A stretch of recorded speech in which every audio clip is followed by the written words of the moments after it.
Damn. Do we miss the Republicans or President Trump now?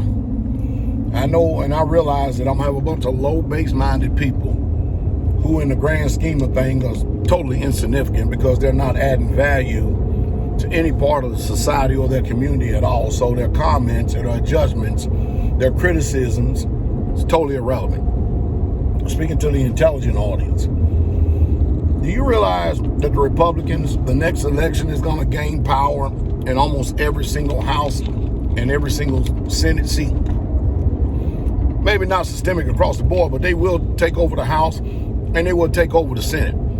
Because we're only 4 months into the presidency of Joe Biden, and just right off the top of my head, border crisis, Hamas and Israel bombing the hell out of each other,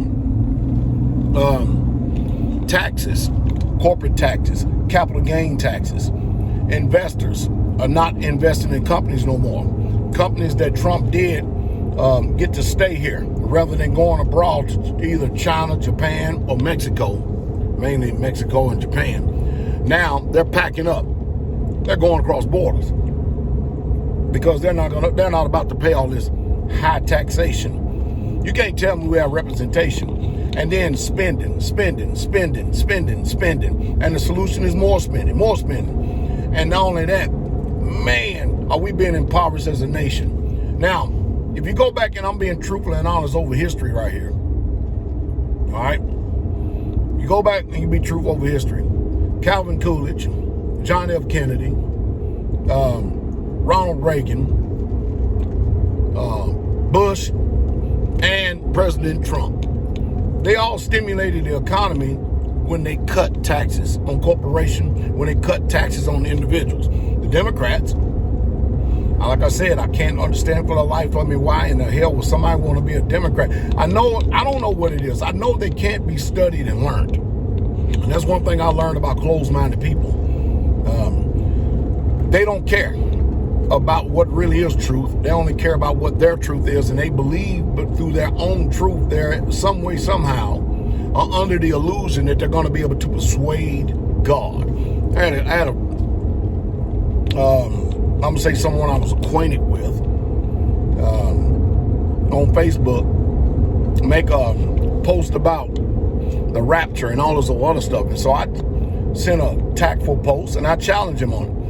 Next thing you know, my shot comes back and says, man, you read this post? Well, you're not going to make me believe what you believe, blah, blah, blah. Listen, anytime you hear Pastor Dow come out here, mind you, I'm a content creator, okay? When I give you information, the information I'm going to give you, it's either going to work for you or it's not going to work for you. You can pick and choose what you want to do with it. I'm not here to try to persuade your mind in any way, shape, fashion, or form. It's up to you to be able to make the conscious decision in order to be able to accept truth. But see, that's the type of mindset I'm talking about. First of all, I'm not trying to persuade you to make you believe anything contrary.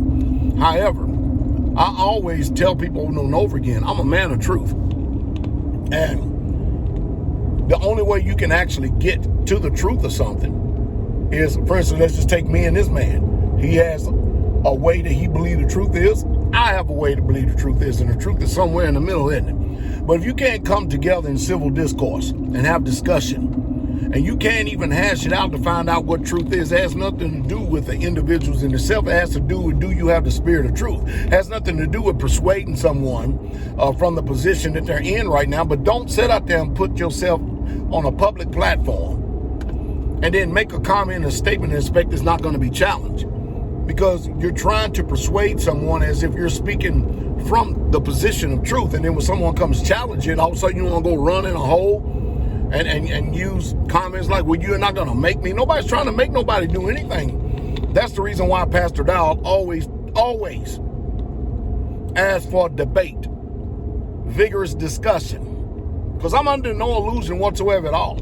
I know that this bizarre behavior is deeply and collectively embedded in the subconscious of man, and y'all can't even remove it himself.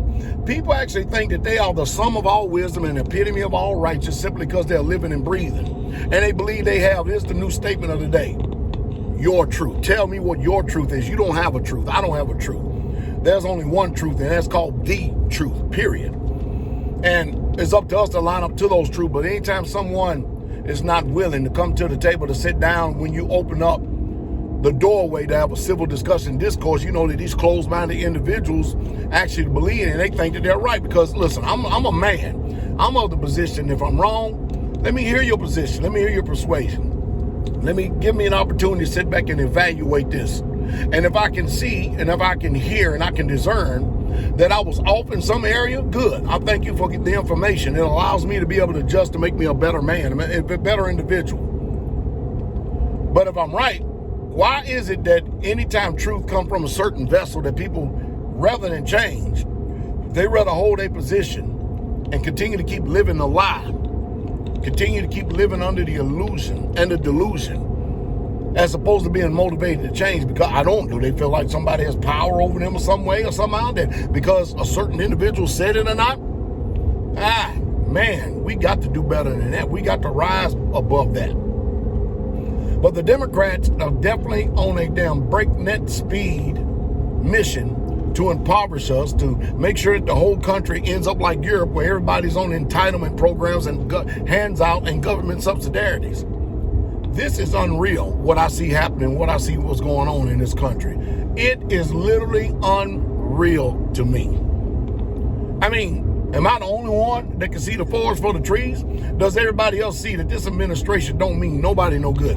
And I still find it hard for me to wrap my head around the fact that Joe Biden was more popular than President Donald Trump. A man that hid out in his basement. A man that you're going to tell me that Joe Biden got over 80 million votes. Man, that's unreal. You look at his rallies, man, they try to pump it up. You should have seen CNN. That sparse, dismal crowds that Joe Biden had in New York and other areas and stuff. It looked like somebody with alopecia.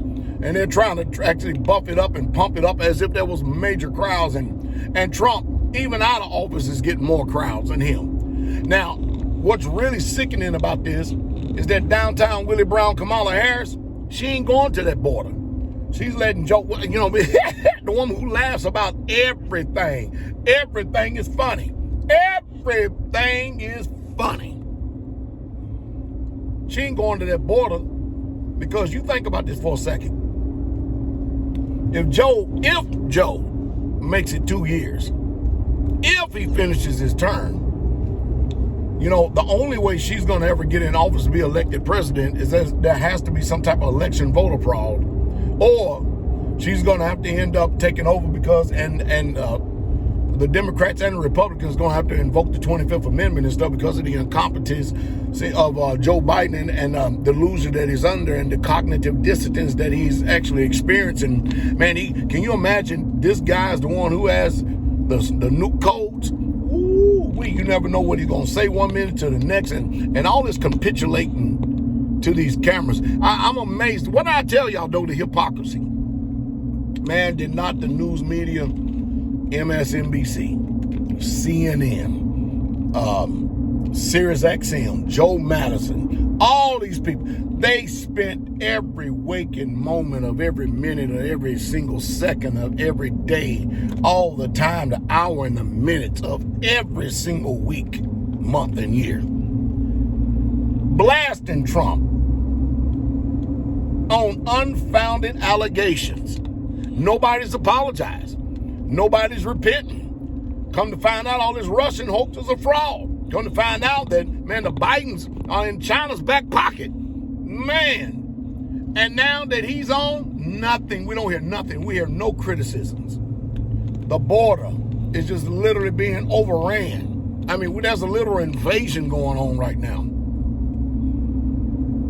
We're bankrupt and looking to bankrupt the country even more so. Flat out getting ready to double capital gains taxes and corporate taxes and stuff. Investors are fleeing America like they would the fleeing ship, and I can't blame them. Somebody came up to me the other day and said, Pastor, I know you're a veteran. What do you think? You think I should go in this military? I say, you'll be a fool if you do. A fool if you do. Well, you was in it, and I said I was a fool then, and now I'm wise now. Think about that for a second. See, it's one thing when you have something in your mindset about the so-called American dream, the way you think America is, and then when you get older and a little bit more study, a little bit more learn, you don't believe all the rhetoric that's being spewed out over the lying news media's mouth and stuff like that, and all the hype and stuff. You come to find out, man, my rude awakening was after I got out of the military and see how these civilians respond and react to hatred. Whoa, boy, it is real. It is real. I was like, I can't believe I spent time serving this country for these damn people. The arrogancy, the audacity, and the unmitigated gall. Unbelievable. Ain't no way. I was like, There's nobody in my generation that as much as I can, all the influence I can, especially as a pastor over assembly, I'm going to make sure that nobody ever joins, not this military, because this is not a military with the best interest of the people in the mind to defend the Constitution and the rights of the American citizens. They want our children as cannon fodder. Why they send all their children to the best Ivy League schools and everything else, and then they end up running the country and stuff, and our children end up dying on the battlefield. Ain't no way. I can't do it. I can't do it, won't do it. I'm going to educate my generation or the generation coming behind me.